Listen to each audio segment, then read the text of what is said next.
gentlemen, join Myth Vision's Patreon not only to support us, but there are 72 videos that I did with Dr. Dennis R. MacDonald and Richard Carrier, all on the Patreon, early access. You guys can ask personal questions when I go to interview these scholars, and you're helping Myth Vision grow.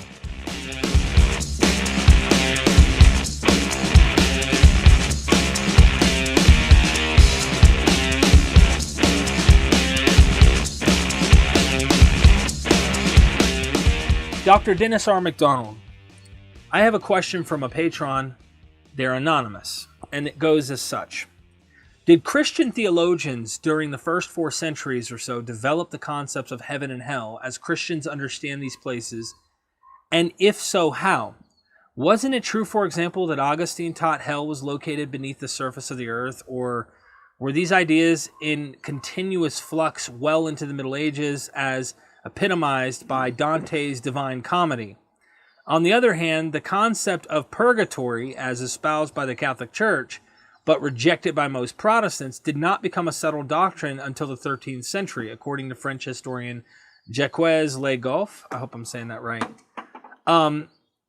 With that question, if you have any insight, maybe telling us where you think heaven and hell ideas come from, because I know Bart Ehrman recently wrote a book about heaven and hell. What would you take away from this, and do you have any thoughts? Well, images of the afterlife are almost ubiquitous in antiquity. One thinks of the pyramids, where the post-mortem reigns of the emperors and their families was going to be protected. And you have the Egyptian Book of the Dead. You have it, certain echoes of it also in the Jewish Bible, but versions of post-life or post-mortem torments appear already in Homer. One thinks of Odysseus going to the netherworld and seeing torments. And by the way, there you have both Hades and Tartarus. Tartarus is the place of punishment for the most wicked, like Tantalus, and then you have Hades.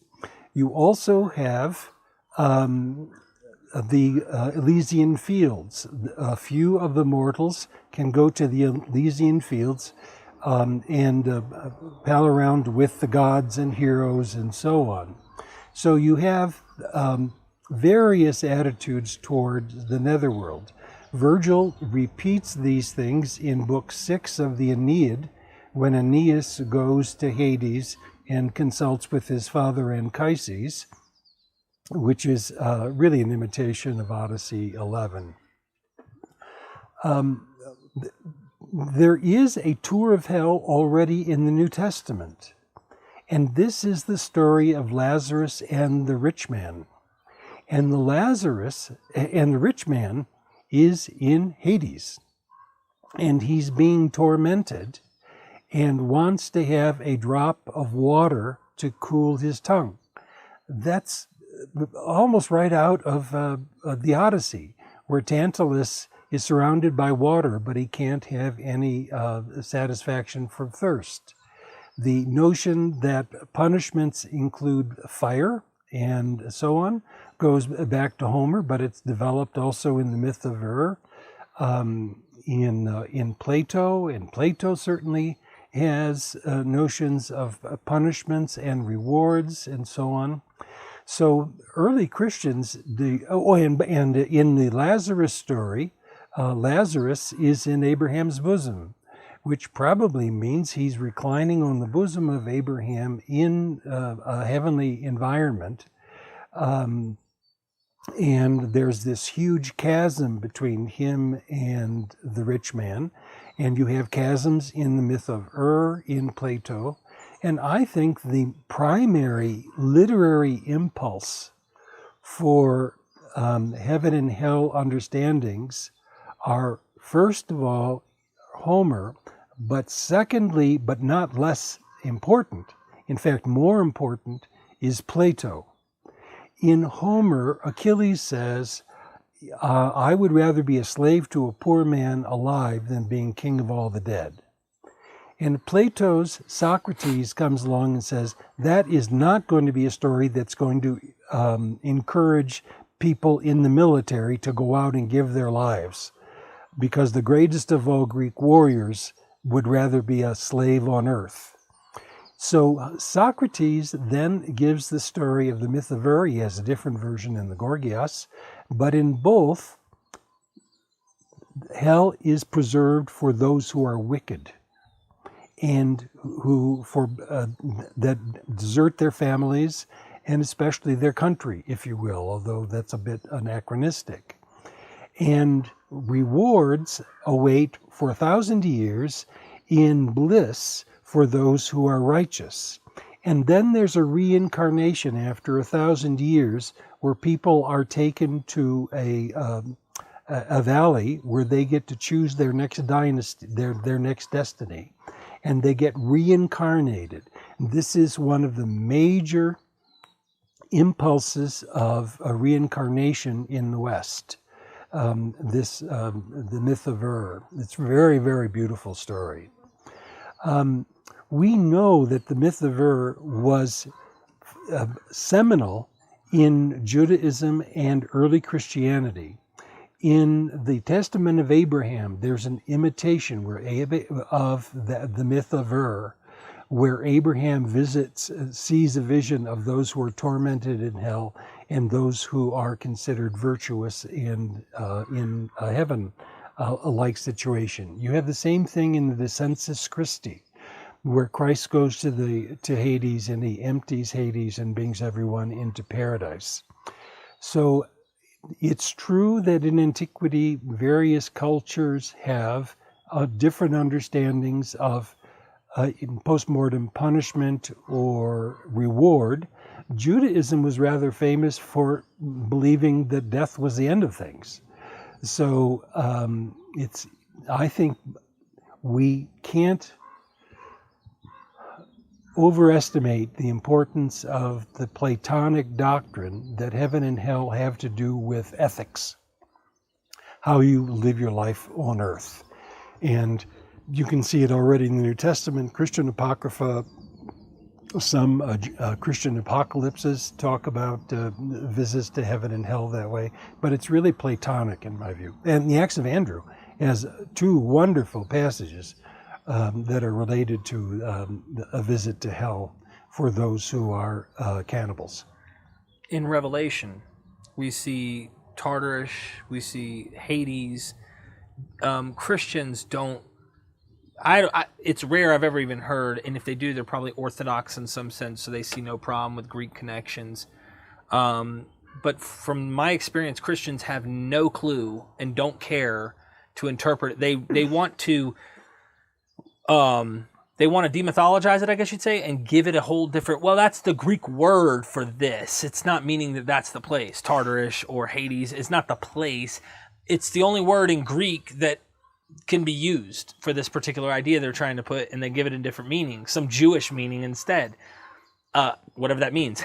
But here we have Revelation. What's going on in that book? That seems to be harping into the same vein here. Or what about Matthew? The keys to the gates of Hades, and so on. No, it's just theological fudging. You know, I could give other examples of Tartarus and Hades in early Christian texts. And you're right, people try to get sidestep it and to find a Jewish alternative to it or whatever. But we need to get over the notion that Judaism was a single thing and it was a pure thing and it was theologically acceptable, whereas the Greeks were one thing and they were the bad thing, and you have social identity. We identify over here and those guys are crazy. And if all of this stuff is messier. Judaism is messier. The Greco-Roman world is messier. And we need to accept the plurality or the diversity of Christian origins and see that as a gift, not as a challenge to harmonize and then to make normative. The idea of making these texts normative is really sinister, and it's had terrible social and political implications in the modern world. One of the things that comes to mind is exactly what you're talking about. People don't know about these ideas being cosmopolitan. They were widespread, and nobody was off limits. Even the Essenes, the highly, highly strict, we're about to go into the wilderness. If you want to even join, according to Josephus, you needed to do a 3-year commitment. I think it was, maybe it was a whole year in the wilderness. I can't remember. A year to 3 years, something like that. Where you're like, I'm going to show you why I'm dedicated to the Essene path of purity and holiness code and all these things. Even they had Hellenized ideas. Some of their writings were in Greek. What are you going to do with that? I mean, when you're most strict, what do we call that? When they're, I can't even think of the term, when they separate their kind of their own bubble, I guess you'd call them. There's a technical term. You get what I'm talking about, though. They've separated themselves. Yeah. Segregation. Yeah, sectarian. Sectarian. Very sectarian, yet they were penetrated by this Hellenism. So no matter how you want to chop it. Well, one great example is Josephus in his Antiquities is rewriting the history of the Jewish people. Okay, so he's writing in Greek. His Bible is the Septuagint, and he's committed to telling the Jewish story. He gets to the story of David slaying the Amalekites, and the biblical narrative only says that David slew them. So Josephus wants to make that an important story. So how does he deal with this? What is his model? His model comes from Homer. And you can see it, that he's using Homer as a model for telling the Jewish story. So the idea that Judaism and Hellenism are discrete entities and they're both monolithic is simply ahistorical and pretty naive. And what we find is hybridity. By the way, often in the history of religions, people talk about syncresis, or that it's syncretic. I think that's simple-minded too. Syncresis suggests that you have two discrete entities that converge to each other and accommodate to each other. It is far less like water and oil than it is like cooking a stew. It's not two entities that merge and, have a change.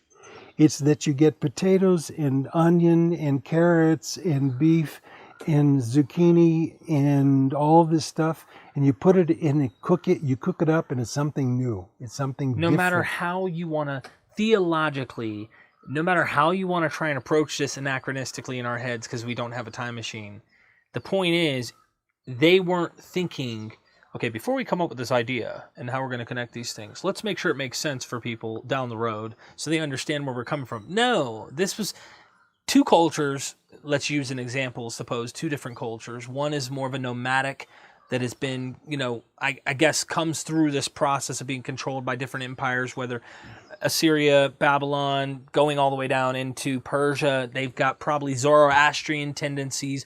They've got a melting pot already. Then they get controlled by the Greco-Romans, the Medes, the Greco-Romans and whatnot. And then when Hellenism hits by the Greeks, they're like, nothing new here, just new ideas that we're really starting to take in. We've already been doing that in Persia.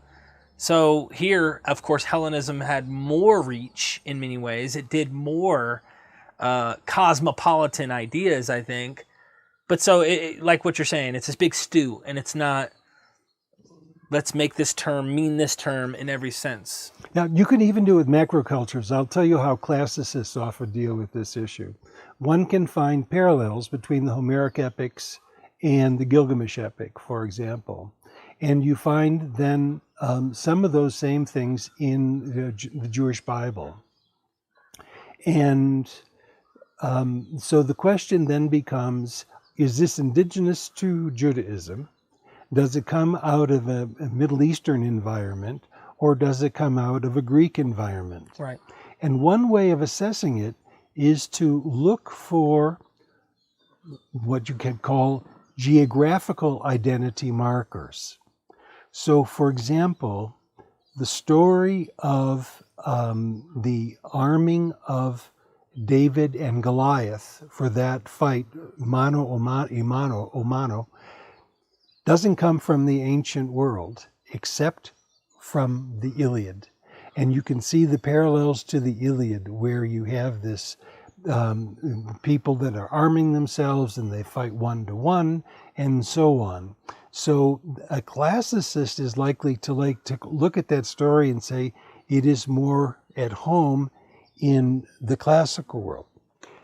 In the Greek world. Isn't that Achilles too? Achilles fighting the who was it? Hector? Hector. Yeah, that's right. But so that's the most famous one, actually. But you have other examples. And the guided stone that hits him in the head. You have guided arrows in the Iliad, and so on. Another example is the story of Jonah. Do you have shipwreck stories coming out of the ancient East or out of Greece? The shipwreck stories are Greek stories. And the idea of being swallowed by a fish, so it's more likely Greek in origin. But what about floods? We have flood narratives in the biblical tradition. The Greeks don't have floods. The Italians don't have floods. The Egyptians have floods, and Mesopotamia has floods. So when you have a flood narrative, you've got a geographical marker that suggests where these things come from. And of course, Israel is in the cultural crossroads between the East and West. And it's natural for them to have a hybridic mentality, which borrows from different cultures, but it's really not syncresis. That is, it's not a simple cultural accommodation. It's much messier than that. Now, to take an example of the stew, what we have frequently in the Bible is texts that are stew-like. But if we're careful, we can identify the potatoes come from here, the carrots come from here, the beef comes from here, because we have these various social identity markers. Sometimes they're linguistic. Proper nouns is a good example, where we have names that surely come out of an Assyrian background, and other names come out of a Greek background. The New Testament come out of a Roman background, and so on. But there are other markers too.